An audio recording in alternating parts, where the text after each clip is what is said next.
Joliba Afternoon News.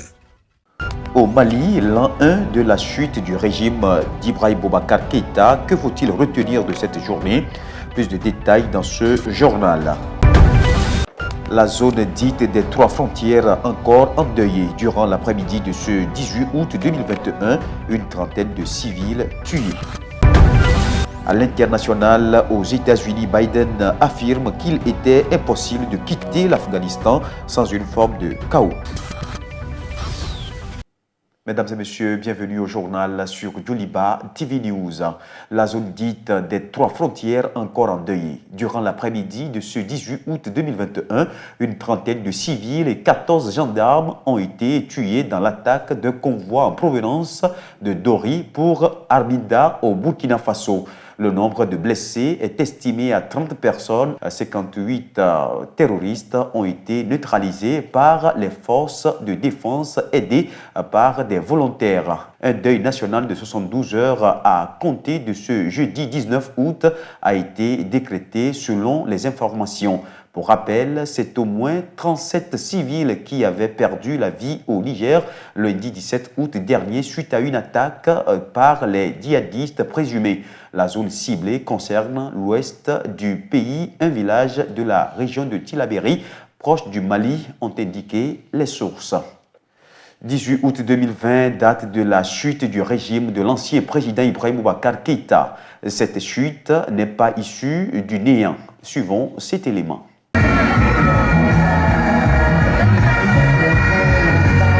Des milliers de Maliens rassemblés en plein cœur de Bamako pour réclamer le départ du président Ibrahim Boubacar Keïta à l'appel d'une coalition hétéroclite. Nous sommes en juin 2020. Oui, le 5 juin 2020 naissait un mouvement politique qui a tout à fait chamboulé l'échiquier politique malien. Le M5 RFP. Entendez par là, mouvement du 5 juin Rassemblement des forces patriotiques. Un bras de fer s'installe alors entre la rue et le sommet de l'État. Le M5 RFP réunit des hommes politiques et responsables religieux dont l'imam Mahmoud Dicko qui représente la caution morale du mouvement sans être directement membre. Mettre le grappin sur les ressources du Mali pour en faire ce qu'ils veulent.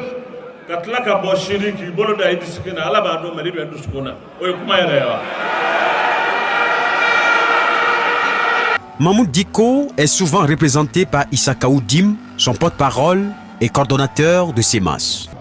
La mauvaise gouvernance du président Ibrahim Boubacar Keïta et son gouvernement, et aujourd'hui il dit au peuple malien de se soulever contre l'injustice, contre la mauvaise gouvernance. Parmi les politiques, on peut citer Cheikh Oumar Sissoko, un des principaux pionniers du mouvement, Muntaga Tall du CENID, Modibo Sidibé du FSD, Omar Mariko du SADI, Clément Dambélé de la plateforme contre la corruption et le chômage au Mali PCC et Shogel Kokala Maïga, président du comité stratégique du M5 RFP et actuel premier ministre de la transition. Pendant cette lutte politique, d'importants dégâts matériels ont été enregistrés, mais aussi des citoyens y ont laissé leur vie. Bilan, 23 morts et plusieurs blessés. Suite à cette série de manifestations du M5 RFP, une délégation de la CEDEAO conduite par Goodluck Jonathan intervient. Est-ce une intervention du médecin après la mort ou celle d'un vrai secouriste? La question reste posée. Le pays connaît une crise politique profonde depuis la réélection du président Ibrahim Boubacar Keïta en 2018, aggravée par les dernières législatives organisées par le régime d'alors. 18 août 2020, date de chute du régime de l'ancien président Ibrahim Boubacar Keïta. Cette chute n'est pas occasionnée sur du néant. C'est à l'actif du M5 RFP. Au lendemain du coup de force militaire, l'opposition malienne s'est félicitée, estimant que les militaires ont parachevé la lutte pour obtenir le départ du président Ibrahim Boubacar Keïta et se disant prête à collaborer avec la junte une transition politique. Cependant, cette collaboration ne sera réelle qu'après des coups d'essai de gestion de la transition avec Bandao et Mokhtar Wan. 18 août 2020, 18 août 2021. Un an jour pour jour que le président Ibrahim Boubacar Keïta démissionnait. Qu'est-ce qui a réellement changé dans le système sociopolitique, économique, sécuritaire? Bref, les fruits ont-ils tenu la promesse des fleurs? Le peuple malien jugera. Il y a donc un an, jour pour jour, à l'instar des autres citoyens du monde, les Maliens et Maliennes s'apprêtaient à entamer une journée comme une autre. L'un de s'imaginer que les événements qui meubleront cette journée du 18 août 2020 marqueront un tournant décisif dans l'histoire du Mali et celle de son peuple. Retour sur les faits avec Aminata Chektal. 18 août 2020, 18 août 2021, un an jour pour jour que les Maliens partout dans le monde apprenaient avec émotion que le président malien Ibrahim Boubacar Keïta a été amené par des mutins au camp de Kati, situé à une quinzaine de kilomètres de Bamako. Oui, Kati, là où 8 ans plus tôt avait démarré une autre mutinerie qui avait fait chuter son prédécesseur, Feu Amadou Toumani Touré, dit ATT. Si à l'époque ATT avait pu prendre la fuite, il en fut autrement pour Ibeka. Ce fameux mardi 18 août 2020, de nombreux Maliens avaient commencé une journée ordinaire. Aux environs de 9 heures, les premières rumeurs sur la prise du contrôle de la base militaire de Kati par un groupe de soldats ultérieurement dénommé Comité national pour le salut du peuple, puis celles de patrouilles militaires circulant dans la capitale ont vite fait le tour de la toile. Les heures qui ont suivi ont laissé place à un tremplin d'informations, laissant planer le doute sur la situation réelle du pays et plongeant le peuple dans une incertitude totale. L'ambiance était morose dans la capitale. Sur les réseaux sociaux, chacun trouvait à dire. On parlait de coup d'État en gestation ou encore d'ultimatum donné au président Ibeka et à sa famille par les 10 militaires pour quitter le pays. Pendant que certains vaquaient tranquillement à leur occupation, ils étaient nombreux à se retrouver à la place de l'indépendance pour, ont-ils dit, soutenir les militaires. Cette même place où le M5 RFP écrivait peut-être sans le savoir le début de l'histoire de la chute d'Ibeka et de son gouvernement. Cette place qui avait abrité en son temps le peuple qui fut témoin quand l'imam Mahmoud Diko disait Ibrahim Boubacar Keïta règle cette situation dans la dignité et la noblesse. Écoute ton peuple afin qu'on règle ça à l'amiable pour que ce pays subsiste dans la dignité. Avant de rajouter que ce n'est qu'un début. Comme il ne veut pas d'ultimatum et que quand on lui demande d'arrêter quelque chose, le lendemain, il le refait une fois, puis 2, puis 3, comme s'il s'en foutait. S'il ose tenter ça, sa sortie de ce pays sera comptée dans l'histoire.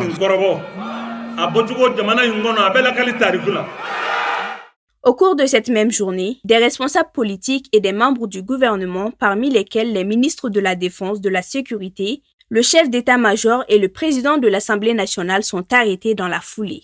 Des tirs en l'air sont entendus, mais pas d'affrontements ni de blessés lors des arrestations. Des manifestants ont incendié le cabinet d'avocats du ministre de la Justice, Kassoum Tapo. D'autres se sont donnés au pillage des biens présents au domicile de Karim Keïta, fils du président Ibeka. Vers 16h30, des militaires ont été aperçus se dirigeant vers le domicile d'Ibeka à Sébenikoro. Ils y repartaient quelques heures après, avec celui qui serait nommé dans les heures qui suivent, le président de CHU et son premier ministre, Dr Boubou Sissi. Le convoi fut escorté jusqu'à Kati, laissant derrière eux une foule en joie, manifestant leur bonheur et félicitant la junte pour ce qu'ils voyaient comme étant une libération. Le porte-parole du M5 RFP en son temps avait approuvé l'arrestation d'Ibeka en disant « Ce n'est pas un coup d'État militaire, mais une insurrection populaire ». Le président a par la suite annoncé dans la nuit du mardi à mercredi sa démission et la dissolution du Parlement et du gouvernement. A dit Ibeka dans une allocution diffusée par la télévision nationale ORTM. « Je ne souhaite qu'aucun sang soit versé », avait-il ajouté. Cette mutinerie commencée mardi matin a ainsi précipité la chute du président malien dans une ambiance de liesse populaire mêlée d'incertitudes sur les conséquences de ce renversement. C'était comme une boucle bouclée, un étrange retour qui a marqué la chute du régime Ibeka. Une chute pleine d'émotions qui, comme l'avait affirmé l'imam Mahmoud Diko, sera comptée dans l'histoire. Pour exiger la démission du président Ibrahim Boubacar Keïta et de son régime, le mouvement Rassemblement des forces patriotiques du 5 juin M5 RFP a enchaîné plusieurs manifestations. Durant certaines de ces manifestations, plusieurs personnes ont perdu la vie. Commémorons ces martyrs avec Adama Sanongo.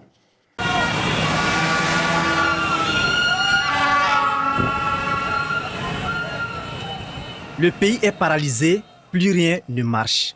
Mot d'ordre de l'époque. Le règne du président Ibeka était décrié et même détesté. Comme solution, des voix se sont levées pour exiger la démission d'Ibeka et de son régime. Le M5 RFP, Rassemblement des forces patriotiques du 5 juin, était au devant de la scène, mobilisé et déterminé pour un changement de cap.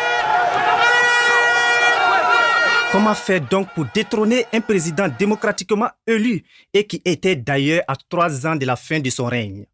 Un combat qui ne sera pas facile. Le mouvement révolutionnaire a enchaîné des meetings, des rassemblements en vain à la place de l'indépendance pour atteindre l'objectif escompté. Après une réflexion du comité stratégique, il a donné le ton pour le début de la désobéissance civile le vendredi 10 juillet 2020 à la place de l'indépendance.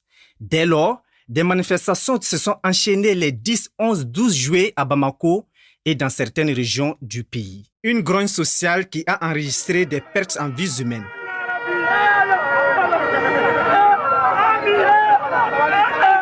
En effet, en plus de la mosquée de l'imam Mahmoud Diko, située à Badalabougou, le bilan annoncé est de 11 morts lors des 2 journées des 10 et 11 juillet.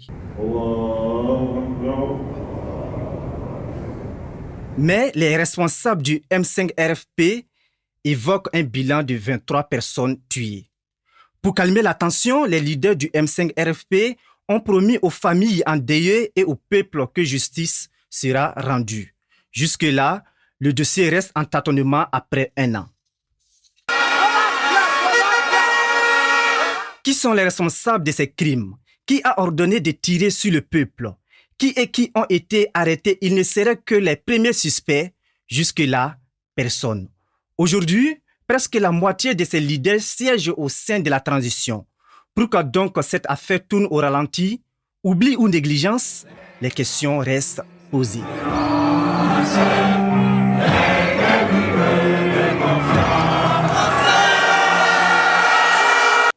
À présent, l'image du jour. Le monument de l'indépendance classé depuis 2012 au patrimoine culturel national. Le monument de l'indépendance du Mali est le symbole de la souveraineté nationale. Inspiré du style architectural soudano-sahélien, le monument dédié à l'indépendance est l'un des 31 monuments classés au patrimoine culturel national. Il est construit de béton revêtu par du marbre venu d'Italie. Le monument est bâti sur 4 piliers avec des mihrables. Au sommet se trouve une coupole dorée faite de bronze au Mali. Cependant, la réalisation du monument a engendré des défis, notamment la confection du flambeau et l'écriture sur marbre avec le nom de tous les médaillés d'or de l'indépendance. Pour rappel, le monument de l'indépendance a été inauguré le 22 septembre 1995 par le président de la République Alpha Omar Konaré. C'était à l'occasion du 35e anniversaire de l'indépendance du Mali. Symbole de liberté et de l'émancipation du peuple malien, le monument est situé en commune 3 du district de Bamako, à l'intersection entre l'Institut français de Bamako, l'ancienne primature, le nouveau siège d'Ecobank Mali et le siège de la Banque internationale pour le Mali BIM. Il a été choisi en 2020 comme le lieu idéal pour le mouvement M5 RFP pour rassembler la foule afin de faire chuter le régime de Ibrahim Boubacar Keïta. Suivons à présent l'actualité internationale avec Aminata Traoré. Très critiqué depuis la prise de pouvoir fulgurante des talibans en Afghanistan, Joe Biden affirme qu'il aurait été impossible de retirer les troupes américaines sans une forme de chaos dans le pays. Dans un extrait d'entretien diffusé mercredi par la chaîne ABC, Biden s'est également déclaré prêt à maintenir les forces américaines à Kaboul au-delà du 31 août si tous les ressortissants américains qui sont encore présents dans le pays ne sont pas évacués d'ici là. Écoutez, je ne pense pas que c'était un échec. C'était un choix simple. Laissez-moi revenir en arrière. Pour le dire autrement, lorsque vous avez le gouvernement afghan, un dirigeant de ce gouvernement qui prend l'avion et décolle et se rend dans un autre pays, quand vous voyez l'effondrement significatif des troupes afghanes que nous avions entraînées, 300 000 d'entre eux qui abandonnent tout simplement leur matériel et partent, cela a été, vous savez, c'est tout simplement ce qui s'est passé. Nous allons faire tout ce qui est en notre pouvoir pour évacuer tous les Américains et nos alliés. L'engagement est d'évacuer tout ce que nous pouvons évacuer et tout ce qui devrait être évacué. Et c'est l'objectif. C'est ce que nous faisons maintenant, c'est le chemin que nous suivons et je pense que nous y arriverons.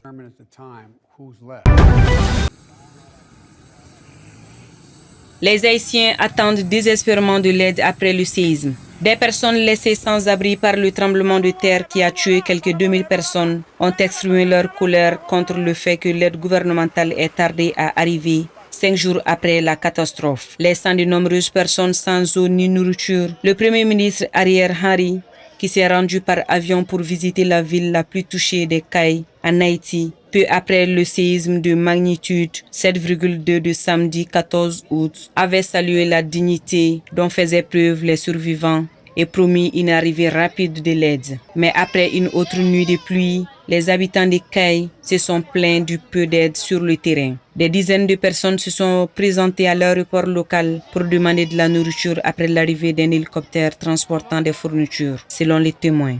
La police est intervenue pour laisser partir un camion transportant de l'aide. Haïti, le pays le plus pauvre des Amériques, se remet encore d'un tremblement de terre d'il y a 11 ans qui a tué plus de 200 000 personnes. La dernière calamité survient un peu plus d'un mois après que l'assassinat du président Jovenel Moïse, le 7 juillet, ait plongé le pays dans la tourmente politique. Jerry Chandler, le chef de l'Agence de protection civile d'Haïti, a déclaré qu'il était conscient qu'il n'avait pas encore atteint de nombreuses communautés, mais a déclaré que les responsables travaillent dur pour fournir un soutien et ont appelé à la patience.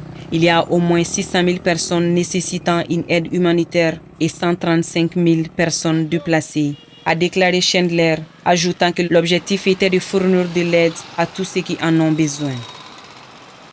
Un mot à sport pour clore cette édition. Le tirage au sort de la prochaine Coupe d'Afrique des Nations CAN a eu lieu ce mardi 17 août 2021 au Palais des Congrès de Yaoundé au Cameroun, pays hôte de la compétition qui se déroulera du 9 janvier au 6 février 2022. Le Mali hérite du groupe F composé de la Tunisie, la Mauritanie et de la Gambie. Amadou Tolo pour les détails. Quelle nation succédera à l'Algérie, vainqueur de la compétition en 2019? Prévu en juin dernier, le tirage au sort de la CAN 2021 a été effectué hier mardi 17 août 2021 au Cameroun. Les 24 sélections qualifiées pour la phase finale connaissent désormais leur adversaire de la phase de groupe. Comme en 2012, les 24 sélections sont réparties dans 6 groupes de 4 équipes. Le Cameroun, pays organisateur, devra défier le Burkina Faso, l'Éthiopie et le Cap-Vert sur ses terres. Le Sénégal, finaliste de la dernière édition, jouera contre le Zimbabwe, la Guinée et le Malawi. Le Maroc, l'un des favoris du tournoi, hérite du groupe C. Les Lions de l'Atlas affronteront le Ghana, le Comore ainsi que le Gabon de Pierre-Emerick Aubameyang. Dans le groupe D, le groupe est composé du Nigeria, de l'Égypte, du Soudan et de la Guinée-Bissau. L'Algérie, championne d'Afrique en titre, évoluera dans le groupe E avec la Sierra Leone, la Guinée équatoriale ainsi que la Côte d'Ivoire. Enfin, la Tunisie, le Mali, la Mauritanie et la Gambie complètent le dernier groupe, le groupe F. Fin de cette édition. Merci à vous de l'avoir suivi. Très bonne suite de nos programmes sur Joliba TV News. Dans un instant, la météo. L'information reste en continu sur Joliba TV News.